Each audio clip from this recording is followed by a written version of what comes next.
Dans magazine La Voix prophétique ya mokona lelo nzamba pambola bino bozwami na Kinshasa bozolanda biso na pompage na Mbudi na Selembao na Mikonga Maluku bozolanda biso na Kisensu Matete Limete Mombele Lingwala de partout Gombe nzamba pambola bino to bosani te bandeko bozolanda biso na ngambo ya Brazzaville. Que Dieu vous bénisse abondamment na Mongali na Potopoto nzambe apambola bino bandeko mesana toujours ko benga biso na ngambo ya Brazzaville to bosani bino pete bandeko bozolanda biso na YouTube na tango yangoyo officiel. Que Dieu vous bénisse abondamment vraiment tous en esenga chaque fois bokomela kabiso nzamba pambola bino oyo bandeko bozolanda biso na temps TV moko botie yango bato ebele bazolanda bandeko bomesana kotia TV na ba magasin na ba boutique na ba supermarché na ba salon de coiffure nzamba pambola bino na ngambo pe ya ba mama malewa nzamba pambola bino parce que toujours sala musala ya ko évangéliser et que le banzambe comme la bandeko ayema lewa bakutai na la parole de Dieu ayema lewa kutai na magazine La Voix prophétique. Vraiment ça nous fait du bien à chaque fois bandeko bobenga kabiso que pasteur depuis malewa tolandi nzamba pambola bandeko terre jaune nzamba pambola en tout cas bandeko ya Kingabwa Mombele. Que Dieu vous bénisse abondamment to bosani te basali na nzambe nyonso bomesana toujours ko soutenir cette belle émission La Voix prophétique. Vraiment que mon Dieu a continué les sous quoi arroser dans le ministère dans l'église nzamba pambola les sous davantage. Bien aimé mon konalelo tozali awa avec un numéro spécial au lelo tozelo belandoto na webisio ebisande koana que voilà Michel Bandi le pasteur est là tous a échanger sur les songes et na lingolanda biso jusqu'à la fin parce qu'il y a une grâce de Dieu au nzambe atikati na programme top une émission le ko pambola vraiment ba bota ba famille to kozala vraiment béni et aussi to kozala édifié par cette parole de Dieu, par cette parole de Dieu, car la Bible déclare mon peuple périt parce qu'il manque la connaissance. Bien aimé likamota lindoto to zonga epai total. Bien aimé il faut qu'on en parle. Il faut qu'on en parle parce que na kat na yango bien aimé toujours monnaie que batte belé bazana ba problème li kambetali ndoto bazana ba problème li kambetali ba interprétation ba mususu toujours batte à qui partager na selon na nani na partager na nani parce que makambo yango ezo tungisanga tellement et à un moment bien aimé tu n'as même pas la paix. Alors que voilà magazine La Voix prophétique avec ce numéro spécial Oyo Ndotonine, réveille-toi, ma sœur, mon frère. En tout cas, le lot du Kambo Etali Ndoto, Tobie que Lamuka. Bien-aimé dans le Seigneur, réveille-toi, oh Kinshasa, réveille-toi. Et toujours de la Brazzaville, réveille-toi, bien-aimé dans le Seigneur, et de partout ici que Bozolanda Biso, il suffit qu'à comme un élément, en tout cas, qu'on hésite, te landa jusqu'à la fin, et te s'abonner massivement, te partager pour que cette grâce comme la bandeko, et à ce moment-là, bien-aimé, et te cause à la béni. Job chapitre 33, bien-aimé, Tolingito épinglé quand même quelque chose avant que tout soit texte mususu otokokota vraiment na kati ya profondeur ya émission na biso ya mokona lelo. Job 33 bien-aimé na lingo zo stylo na yo à partir à verset 14 et voilà ce que la Bible nous dit. Dieu parle cependant tantôt d'une manière, tantôt d'une autre. Et l'on n'y prend point garde. Il parle par des songes, par des visions nocturnes, quand les hommes sont livrés à un profond sommeil. Quand ils sont endormis sur leur couche. Bien-aimé, Tolingito Matele, bien-aimé, que na kat na biso, nos sommeils, bien-aimé, il faut te profiter na yango. Parce que na temps oyo, tango mutoaza kolala, Job alobi na biso que c'est là que Dieu ayaka tango bato bazali est livré à un profond sommeil. ok, à un profond sommeil. Bien aimé, vous savez, Ezakanabatango Moko, on l'a lu profondément. On l'a lu profondément. Alors que pendant ces moments-là, Dieu vient te communiquer les oracles. Dieu vient te parler. Pendant ce moment-là, il y a quelque chose où ils allaient jeter bien aimé en toi. Il y a un autre bien que quatre nabiso le kolaba en Nzambe. Le kolabato quatre nabiso Nzamba sali grâce. Et bien aimé au kesei na banyama parce que en toi, bien aimé dans le Seigneur, il y a des facultés Nzamba tie où ils allaient que sali que quatre na moto à réfléchir le kolanyama. Et à cet effet, il y a des choses aussi où Dieu vient personnellement pour nous enseigner, pour nous parler. Il y a un sur les songes ainsi que des visions nocturnes. Alors la Bible dit, alors il donne des avertissements et met les sceaux à ses instructions. Bien aimé, Dieu vient nous donner des instructions. Dieu vient nous donner des instructions. Bien aimé, n'a qu'aucun qu'on néglige maloba ya bato. Peut-être bien aimé des conseils des gens, mais attention avec les conseils de Dieu. Attention bien aimé avec les instructions divines. Il y a un lingos à la malam lobby. Bien aimé, aujourd'hui, apprends à connaître le langage de Dieu. Apprends à connaître bien aimé dans le Seigneur. Comment c'est Dieu là vient personnellement nous communiquer bien aimé dans le Seigneur des choses oyo par sa souveraineté Bible binabiso quand nous sommes endormis sur nos couches, sur nos lits. Bien-aimé, c'est là que Dieu vient nous parler. Oh, bien-aimé dans le Seigneur, que Dieu vous bénisse. Que Dieu vous bénisse. Plus 243, 89, 156, 28, 01. Bandeko Nyonso, Mituna Ezali, n'hésitez pas. Bien-aimé dans le Seigneur, pendant que tu allais dans l'émission, tu peux déjà nous écrire, tu peux déjà nous appeler. Et alors, pendant l'émission, tokozoatan ya ko répondre na mituna nyonso oyo tozali na yango. Oyo ndoto nini, réveille-toi, réveille-toi. Il y a l'insistance ici. Il y a l'insistance. Ma soeur, mon frère, quand Dieu nous parle, quand Dieu vient nous révéler des choses, voilà un peu bien aimé, dans le texte, il y a Genèse 41, Genèse chapitre 41, nous allons prendre 1 à 4, et la lecture est quand même longue, mais compte tenu il y a tant, toujours que c'est limité juste dans verset 4. Au bout de 2 ans, Pharaon eut un songe, et voici, se tenait près du fleuve, et voici 7 vaches belles, à voix et grâce de chair, montaient hors du fleuve, et se mit à paître dans la prairie. 7 autres vaches laides à voix et maigres de chair montaient derrière elles hors du fleuve et s'étaient à leur côté sur les bords du fleuve. Les vaches laides à voix et maigres de chair mangèrent les 7 vaches belles à voix et grasses de chair, et Pharaon s'éveilla. Ouh, que Dieu soit loué. Et Pharaon s'éveilla. Bien-aimé, voilà pourquoi toujours le bas. Réveille-toi, réveille-toi. Trop, c'est trop, bien-aimé. Trop, c'est trop dans ta vie. Tu as tellement de soucis, tu as tellement des inquiétudes. À un moment, bien-aimé dans le Seigneur, qui me zangakayo, tu n'arrives pas à s'en sortir, tu n'arrives pas, bien-aimé, di kambo etalindoto, di kambo etalindoto. To fan de la nguna mulelo, to lobela ya nguna, oyo ndoto nini, oyo ndoto nini. Et pour Pharaon, bien-aimé dans le Seigneur, mokolo moko pe alali, mais mokondi, roi. Alali bien-aimé dans le Seigneur. Na kati kati ya pongi na ye, et subitement azo sala ndoto, azo lota. Et songe oyo, bien-aimé dans le Seigneur, Bible binanga aza komi mona, azali tout près à fleuve. Tout près à fleuve, et bah j'ai sabi ce fleuve ni.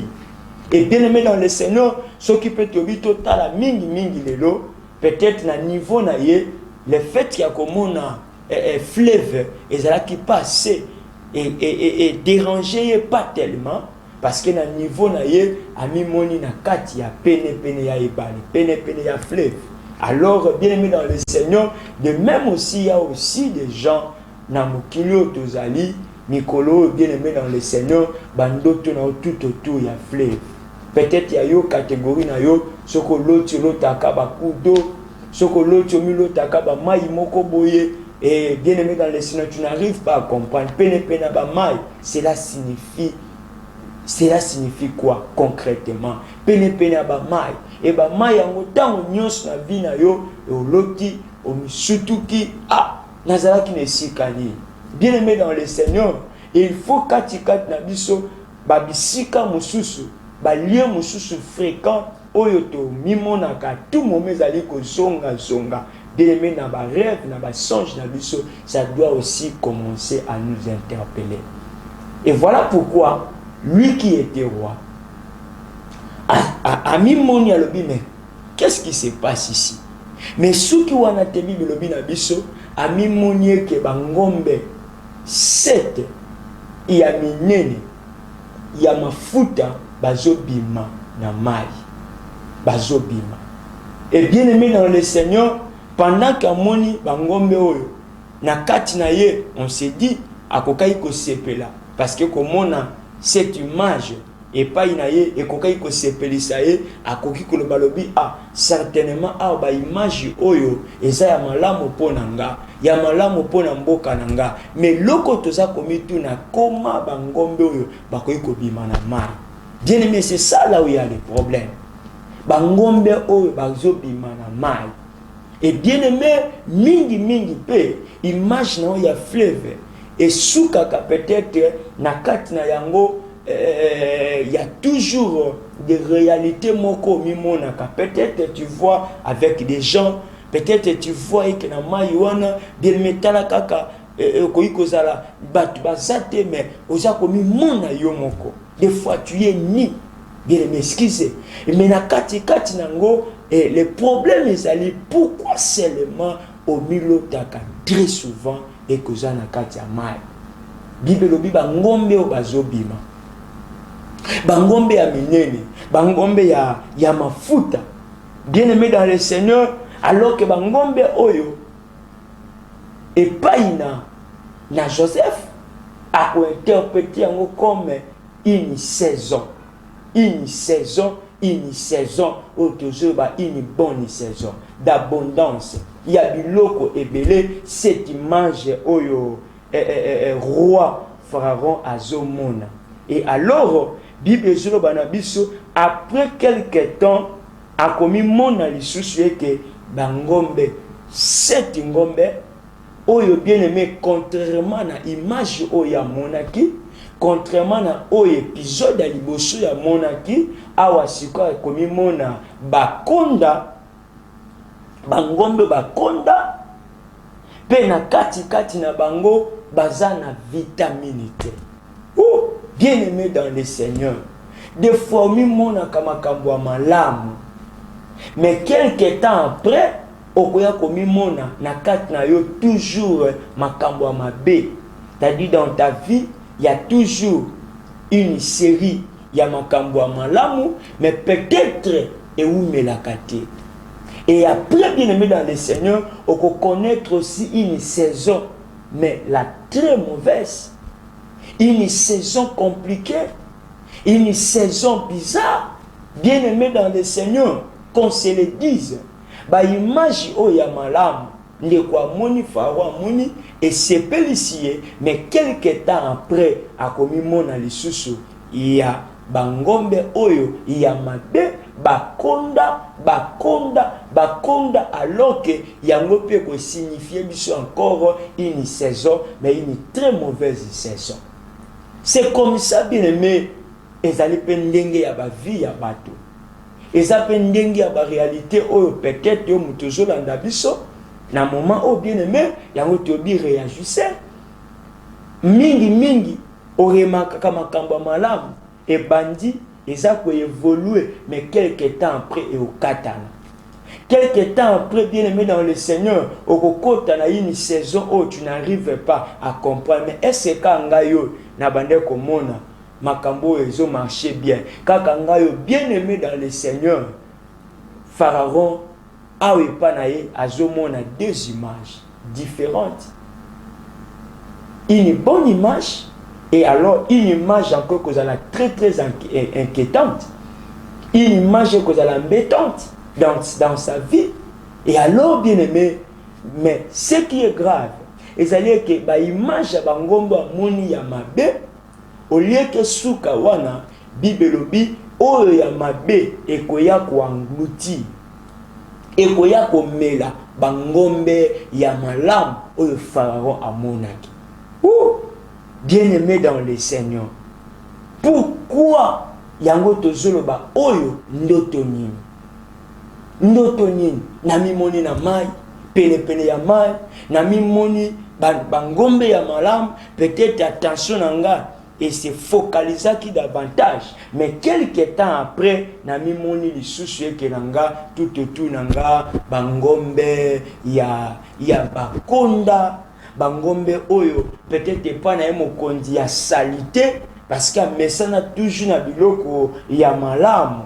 Et là le verset 4 balobi les vaches laides à voix et maigres de chair mangèrent les 7 vaches belles à voir. Pourquoi pas bien aimé, il y a malamu et melao ya mabe. Mais toujours mon aye que o ya mabe ndeza ko s'élever. O ya mabe ndezo telema pour que bien aimé et mela o ya malamu image première au Pharaon à monaki. Bien aimé, laisse-moi te dire, peut-être tes réalités à vie na yo. Bah épisode de malam, makamalam monaka, mais quelques temps après, quand on a kata ndoto wana, o mi monaki ne sika malam, mais quelques temps après l'image que ça a changé. Quelques temps après, bien aimé, quand on a kata ndoto na yo, o komi mona na kata sika oyo, bien aimé, tu te demandes na personnalité nanga, na ba titre nanga, na ba grade nanga, ne siko nga nazalaka, mais comment je peux me retrouver na bisika wana? Voilà bien aimé des réalités des songes. Voilà bien aimé ba réalité ba ndoto yango toso ba oyo ndoto nini. Na moni ya malamu alors que oyo pe ya mabe na moni, mais oyo ya mabe zozwa audace de prendre le décide. Likolo ya oyo ya malamu po elongola oyo ya malamu, mon Dieu, elongola image ya malamu, elongola image ya malamu pour que na kati nanga na tika na image oyo. Image nini ya bangombo bazangi éclat. Image nini ya makambo ya pasi. Image nini ya makambo ya kolela. Image nini bien aimé dans le Seigneur. Oyo Dotoni, plus 243 89 156 28 01. N'hésitez pas bien aimé dans le Seigneur. Pourquoi na niveau na yo okoiko kitati na niveau oyo? Pourquoi bien aimé dans le Seigneur rana yo okoiko kitati na niveau oyo? Bien aimé dans le Seigneur, n'est-ce pas c'est une réclamation dans ta vie? N'est-ce pas bien aimé dans le Seigneur? Image vous allez juste quoi prendre des pailles na yo et que bien aimé tu dois te réveiller. Cette image bien aimé vous allez juste quoi ça et pas une sœur et que bien aimé c'est fini dans ta vie. Makamama lam oyo est présenté en face na yo bien aimé dans le Seigneur dans peu de temps. Dans peu de temps, monde moko eko s'élever, monde moko de ténèbres eko s'élever pour bien aimer dans le Seigneur et effacer trace à malam, effacer trace à mariage, effacer trace à bonheur, effacer trace y a réjouissance, trace y a paix. Oyo kokai ko mona, mais monde de ténèbres peut bien aimer dans le Seigneur et zali ko se soulever pour que dans ta vie lobi bien aimé dans le Seigneur au continuer dans la situation ya passe. C'est ce que j'ai dit. Oyo ndoto nini. Oyo ndoto nini. Bien aimé dans le Seigneur, tolingi les loto kende ko comprendre parce que Bible na biso Dieu nous parle. C'est vrai bien aimé. Na kata songe, toujours na ba succès ko yiko za la misat. Il y a Dieu, il y a Satan, il y a aussi l'homme. Il y a Dieu, il y a Satan, il y a aussi l'homme. Il y a un bien ndoto nyonso ezali ndoto ya ko minimiser yango te. Ezali ndoto te bien mis dans le Seigneur, il y a ko jouer na yango. Bible lobi na ngai awa et Pharaon s'éveilla. Quand il se réveille pas avec une bonne image.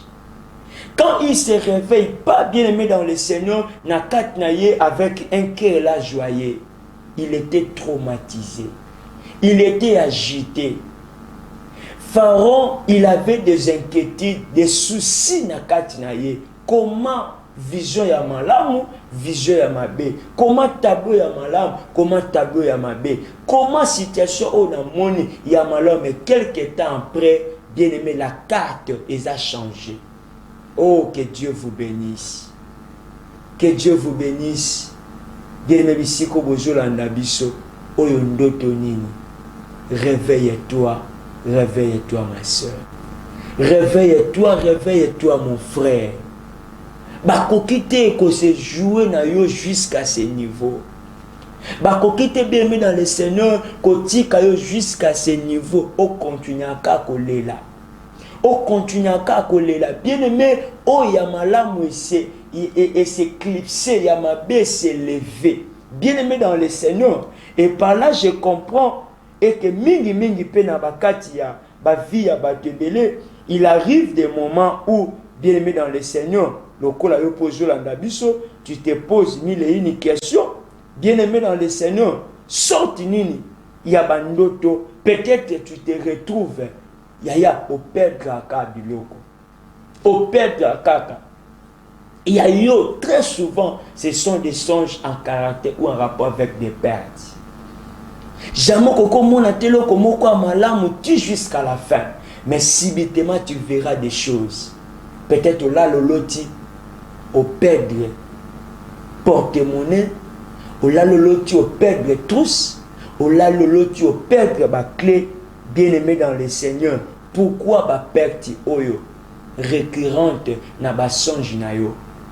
Pourquoi bien aimé dans le Seigneur ba perte oyo au sutuka kaka? Bien aimé dans le Seigneur, au bandé kotambo na moana, mais quelques temps après, c'est comme ici ba yibi ba botoli au moana. Au bando luka. Mais pendant ce moment-là, bien aimé koya ko sutuka avec ces chocs. Au koya ko sutuka bien aimé dans le Seigneur, na kat na yo tu te demandes moana kei wapi. Tu te demandes on a simbaki et kei wapi. Bien aimé, attention, bien aimé, très souvent quand tu assistes des pertes, tu assistes bien mis dans le Seigneur. Bilokozo bunga yo la nuit dans tes songes, c'est très dangereux. C'est très dangereux, ma soeur. Et yo mon monika kaoya muki obungisi wana. Mais peut-être bien aimé, et que la toute une destinée, et que la une gloire, avantage, faveur moko bien aimé, oh yo perdre. Et ça peut na bande comme mususu. Au loti bien aimé dans le Seigneur. Et que na kati na yo ozali noyé dans l'eau, il n'y a personne bien aimé où il y a porter une intervention. Il n'y a personne. Peut-être au bandé que ça la voyage na mai et subitement naufrage au bandé mela. Et quand tu te réveilles, nazala ke sikani monde nini bien aimé dans le Seigneur où bakanga yo en otage. Bakanga vina yo en otage. Bakanga makambu na yo en otage. Tu te dis et que nga na vina nga rien ne marche. Rien ne marche. Bien aimé dans le Seigneur, omi mona kakaka et que tu fais des voyages. Des voyages. Bien aimé, ce qui est bizarre, les longs voyages. Mais nakat n'ont jamais arrivé à la destination. Jamais arrivé bien aimé dans le Seigneur. Et si tu as aussi la joie et tu as aussi bien aimé dans le Seigneur un peu de réjouissance, le kola mutua sali voyage. Mais il y a eu bien aimé au tamboli, bisiko kendaka wana oko makate. Bien aimé, pose-toi toujours la question. Pose-toi toujours la question. Oyondotonini. Bien aimé dans le Seigneur. Okobimaka mukolonini. Dans des maisons là inachevées. Okobimaka mukolonini bien aimé. Nakata bandako oyo. Et si la te. Nakata ba pièce oyo bien aimé dans le Seigneur. Narana yo. Tu ne peux pas bien aimé en aucun jour. En aucun cas, bien aimé, ou accepter qu'au fan d'Abissika wana. Mais voilà la nuit bien aimé, des fois, dans ce monde, tu es grand, mais la nuit, bien-aimé, tu es réduite comme une personne. Tu es réduite. Bah, ça li sakayo misala, mais sans le savoir. Omi mona kozoteka. Omi mona kozana mesa moko. Omi mona kozana esika moko. Bien aimé dans le Seigneur. Mais Luka musala la journée. C'est difficile pour toi. C'est difficile pour toi. Ça, bien aimé dans le Seigneur. Tozolo balelo oyo ndotoni. Bien aimé, batu bazo souffrir. Batu bazo benga, batu baza ko réagir. Yangwana bien aimé, to zongi les sous de l'eau par ces numéros spéciaux. Yo otalanan ngapena réfléchir. Bien aimé, na niveau nazaleli bandoto nini et sérini nya basonge Pharaon a mimoni na mai à côté ya mai. A mimoni ngombe ya malambi ya mafuta ya kitoko. Baza pour avancer. Mais quelques temps après, épisode Moussous est quoi apparaître. Épisode Moussous est quoi apparaître. Bien aimé dans le Seigneur. Telengonga. Yango tozo beka sete awa. Oyo ndoto nini. Réveille-toi. Bien aimé dans le Seigneur. Pendant que vous êtes encore des fiancés. Bien aimé, na fiancé na binelo. Bo salibane combien? Peut-être 2 ans, 3 ans. Peut-être même 4 ans. Et le bien aimé bozo bunda. Situation wana bobima na yango. Bobima na situation wana mezo marchete. Ok ma soeur. Bandana nukozonga bandoto nini oyo yo oza kolota. Questionnez nan aussi fiancé na yo. Questionnez aussi la fiancée na yo tout na ye bandoto nini maman. Parce que nazo mona que ma kambeza bloqué yawa. Et heureusement magazine la voix prophétique et qu'on réveille biso na mukola lelo. Bien aimé, que Dieu vous bénisse. Fanda landa, partagez na bondoli nzambe et que yo peut mutuzo landa biso na YouTube tango yango officiel. Bien aimé dans le Seigneur, il y a des choses dans ce monde. Oh les autres des quatre na bateau. Bien aimé dans le Seigneur, va se révolutionner. Va se libérer. Parce que Bible dit, vous connaîtrez la vérité et la vérité vous affranchira. Le problème, c'est quitter l'ignorance. Quitter l'ignorance. Pourquoi bien aimé dans le Seigneur, Moutouana Bokabouana est déjà, mais n'a pas image n'a pas d'autre n'a pas plusieurs fois. N'est-ce pas relation ou on a bien aimé, Bossi Bokabouana, mais l'élo au lot tarakaka, Tokozongi la kayango. Na ba émission ezakoya sens nini spirituel quand il s'agit l'autre rêver ex na yo. Bien aimé dans le Seigneur, ça fait un temps bozala kinaye, mais l'élo bien aimé dans le Seigneur, toi tu fais ta vie. Toi tu fais ta vie. Ma soeur, mon frère, est-ce qu'il faut continuer na ta vie wana? Est-ce qu'il faut continuer bien aimé dans le Seigneur na katia blocage wana? Parce que l'élo, tu te retrouves aux coffré quelque part. Et si Kozali, mais difficile de prendre l'air. Difficile de mettre dans le Seigneur. Il y a Kofungwama. Oh ma soeur, mon frère. Difficile dans ta vie. Parce que bien aimé, et si Kamoko batia yo. Et si Kamoko batia yo bien aimé dans le Seigneur. Et à Okeyi, Olalo, tu as souvent les images de personnes décédées. Des personnes décédées, Bokena Bokunda Mouté. Et histoire récit là, mais après quelques temps, ils continuent à kolota. Ozo Solana Mouté Akufa. Ozo Solana Goupa Bakufa. Bien aimé dans le Seigneur, Nakata Vina yo lelo, et mingi po yo kaka. Bao Bakufa Bazobenga yo. Tu as du mal, bien aimé, tellement les Kabongo zongo bibo finalement, na moni basa dans Nzambe te partager, ba prier pour nanga. Mais qu'est-ce qui fait que la chose et se répète toujours dans ta vie? Toujours dans ta vie, bien aimé. Ça te dit aujourd'hui, réveille-toi. Réveille-toi, ma soeur. Réveille-toi, mon frère. Réveille-toi, l'homme de Dieu. Parce qu'il y a quelque chose où tu dois chercher en profondeur la face de Dieu. Alléluia. Bien-aimé dans le Seigneur, pendant que tu es là, awa, tu es que ça peut na bateau. À tika village, à comment na village était, mais à l'autre village. Et ce que tu as dit malin, au sommet na que vipe ya motuango, makambo sala lelo azana difficulté ya ko s'en sortir. Et si ka baninga bazoleka, lobi abeta histoire alekaka na passe metala bisika nzamba komisa ye. Tala bisiko nzamba stabiliser ye, mais yo zolandanga, tu as un problème ya stabilité. Tu as un problème bien aimé, il y a stabilité. Il y a mon lelo bien aimé, ok, ozo ningano za baloté lelo, au fani na o tiki, au fani na o tiki. Peut-être dans ta vie, tu as déjà connu au moins, bien aimé dans tes relations, tu n'as pas assez de chance.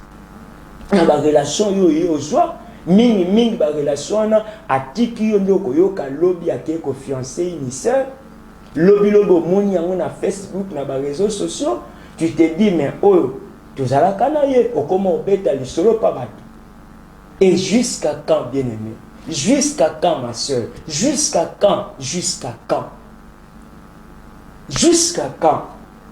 Bien-aimé dans le Seigneur, pendant que Bible dit chaque chose a son temps, il y a un temps, bien-aimé, où n'a qu'à ta vie de quitter, bien-aimé dans le Seigneur, situation wana, okenda no continent kolota bien-aimé bisika oyo bima ya cela 15 ans bisiko bima ya cela 10 ans mais ta vie est toujours réclamée. Peut-être ça peut être cette parcelle là, peut-être ça peut être dans une école.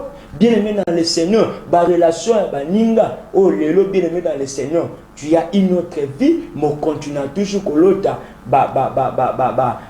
ancienne amie. Les anciens amis, bangondo lotaka très souvent, est-ce que ma soeur, yangoto lobi lelo oyo ndotonini, réveille-toi, réveille-toi, réveille-toi, réveille-toi. Bien-aimé dans le Seigneur, dans cette vie, il y a des personnes oyo batelemi avancement ezate. Azoye batelelo à s'en sortir nini. Bien-aimé, n'hésitez pas. Contactez-nous. Contactez-nous, ma soeur. Nazobo de la Nzambe alola. Et que si quand nous sommes zali, que tu comprennes et que ces numéros, ils ont l'exclusivité Nzamba pesi pour nous. D'ici que nous allons comprendre que bien aimé, aussi longtemps que bandaka toujours, qu'on assister que bien aimé des mariages nocturnes. Mabala ya butu. Mais la journée, tu as des difficultés, bien aimé, à fanda avec une relation, fanda pebo bana makambuti comme on a souka. Peut-être bien aimé dans le Seigneur, aux ana kata famille oyo, mabale si était comment. Peut-être na kata libota oyo, makambu si était comment. Et lelo na kata la bino difficile bien aimé dans le Seigneur, il y a que se stabiliser. Il y a que fandisa makambo et bien aimé dans le Seigneur pour progresser, mais à un moment tu te dis na banda ko sambela lelo tika makambo lo sambo et le fait que na vie na yo o komi ko trouver nyonso comme normal. OK, nyonso est comme normal et pas no comme no sans foutiste. Bien aimé, pendant que baninga bazo que le lukanzambe et pendant ce moment là yo za na kati école ba critique. Mais vie na yo talana na âge no talana et si ka yo zali ba relation zaki na bango ezana bato mususu awa lelo okomo mona bango mais incapable bien aimé ya ko approcher ko benga ye parce que car ya vie za makasi. En ce moment là yo mona kaka nyonso eke en tout cas moto yo aza suspect yo poza suspect na âge na yo talana makambo zo sala. Na âge notano esika yo zali, bien aimé un moment tu vas rêver ma casse. Tu avais vraiment dans ta vie des projets ambitieux, des visions ambitieuses au ça m'a kamamine, mais tant de l'okoma bien aimé dans le Seigneur effacé complètement. Et bien aimé dans le Seigneur, bakalcho banda ko finga. Bisiko banda ko se monke na bato. Mais le bien aimé, comment bisika oyo zali? Et comment bisiko oyo zali? Beti mutu bien aimé, makambo zo marché kakate. Réveille-toi. Plus de 143, 89, 156, 2801. Nzamba pambola ndeko mokwawa. Oya zo komela biso et na bondeli nzambe. Et si ko nyonso tozali nzamba banda ko localiser yo, pe nzamba banda ko bimisa yo. Faveur makasi ya nzambe et banda ko connecter vina yo. Bien dans le Seigneur, toi aussi tu verras le miracle à fou de Gadara. Tu verras le miracle, bien aimé, et que pas na Yesu c'est possible parce que nous croyons à un Dieu vivant et un Dieu puissant. Il est capable, bien aimé, peu importe si tu crois seulement et tu verras la gloire de Dieu. Si tu crois seulement, bien aimé, tu verras la puissance de Dieu te toucher, te connecter. Te connecter. Bien aimé, et ça la catégorie à bateau. Et très souvent, au mimo narakaka, ozolia, mais bisiko ozolia, batuango, oza na difficulté, bien aimé dans le Seigneur, il y a qu'on retrouver ba visage à bateau, la nuit au lia kanabango. Et mingi bandoto na yo, eza ko se passer soit bien aimé, oza ko lota, et que bien aimé dans le Seigneur, ozo sukola, mais na babisika oyo, bien aimé dans le Seigneur, ali penza hygiénique. Ce n'est pas vraiment propre. Ce n'est pas vraiment propre. Et tu te dis quand tu te réveilles, ah, peut-être pour tous les cas, bisika wana bien aimé, mais c'est une image. C'est un langage spirituel dans ta vie. Un langage spirituel. Oh bien aimé, ce que sali attention tes lobbies, bien aimé, les choses vont basculer. Mais quand ça a basculé en faveur na yote, parce que Bible dit dans Jean 10, les voleurs viennent que pour dérober, égorger et détruire. La partie de Jésus dit, je suis venu afin que mes brebis aient la vie. Le problème avec toi est que commis une incrédulité ma casse. Le problème avec toi, tu n'arrives pas à comprendre que peut-être partie moko y a deux autres traversées de l'eau, ça demande une intervention de Dieu. Ça demande une intervention. Ça demande une délivrance. L'école y a vu parce qu'il y a une main noire. L'école a mis ça, il y a une main noire. Moko lalo loti, bah ko yibe na boutique, bah ko yiba pharmacie, mais bien aimé dans le Seigneur, spirituellement, alors qu'il y a une main noire et kota wana na boutique. Et kota wana kata pharmacie. Ah oui, tu me dis comment? Ah, talanga, salabila. Il y a cela 2 ans, Babylone kozala ki na ba article, espèce kozala ki na ngolelo bien-aimé au perdre nombre moko important. Il y a biloko na kati ya pharmacie, na kati ya boutique, na kati ya activité na yo et bien mais dans le Seigneur. Et lobby wana, les problèmes ezali avec toi, on veut te laisser main vide. Otika maboko pa. Que Dieu vous bénisse.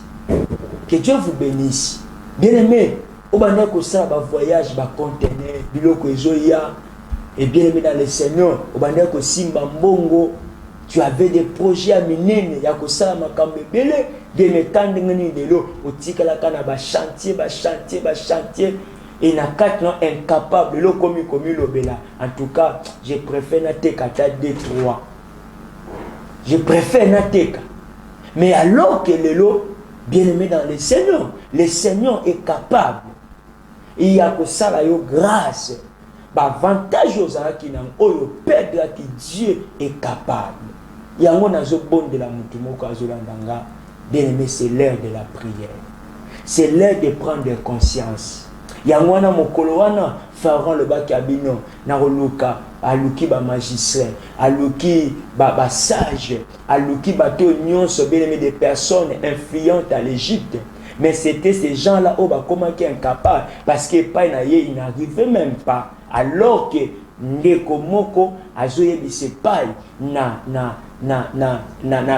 Pharaon aebisa lobi et ngai nazali chanson on a vivre qui grâce na kati ya prison parce que cet homme oyo ayeba ki ko pesanga oyo ezali interprétation ndoto nanga parce que tozalaki na prison mibale moko akufaki mosusu ngai oyo nabimi et le fait que nabimi il y a eu un homme oyo alobaki mpo nanga. C'est comme ça on est allé chercher Joseph dans la prison, babimisi ye baraser ye baraser changer vêtements et quand cet homme sera en face du roi azwebisa roi bien-aimé nalingi to sambela azwebisa mokondabi oh mokondabi bayebisi nga keza yo. Joseph alobi non, c'est avec insistance et pas inaye azwebabi non, ce n'est pas moi mais c'est Dieu. Eza na nzambe oyo azali na capacité ya kopesa et pas ina Joseph na mokondi Pharaon interprétation. Bien aimé, ce qui est impossible aux hommes est possible à Dieu. Bipai oyo mayele ya Pharaon komantité, mais ce jour-là Joseph, un jeune Joseph na kati na ye ajebi sabino ya un Dieu. Na yipena bisa mutu moko awa okomi limité compte ici c'est Dieu. Okomi limité compte bien aimé dans le Seigneur auprès ya nzambo ya za capable abimiso na kati ya situation. Dieu notre Père de toute grâce. Na bondeli pona bandeko nyonso o balandi biso na numéro spécial oyo ndoto nini réveille-toi réveille-toi. Père de grâce, la Bible nous dit dans Ésaïe 51. Bisiko Bible zoloba réveille-toi, réveille-toi. Nzambe moto nyonso na problème, il y a songe, il y a rêve. Il y a cela mon Dieu m'aura des temps où azoe ba les susciter ba ndoto ni neza frapper na porte na ye, frapper dans sa chambre, frapper Dieu dans son lit. Je prie au nom de Jésus et que la faveur de Dieu est connectée yo et que bisiko nyonso on prévoyait déjà kufa pona yo. On avait déjà écrit et nous aussi sangote. Na ba songe ya kufa, na songe o ya mabe tout autour na vie. Nzamba binisa yo. Ozwa délivrance, ozwa grâce à Nzambe au nom de Jésus. Soyez bénis de partout bolandi biso Nzamba pambola bino. Magazine La Voix prophétique continuez que soutenir biso, continuez bien aimé dans le Seigneur.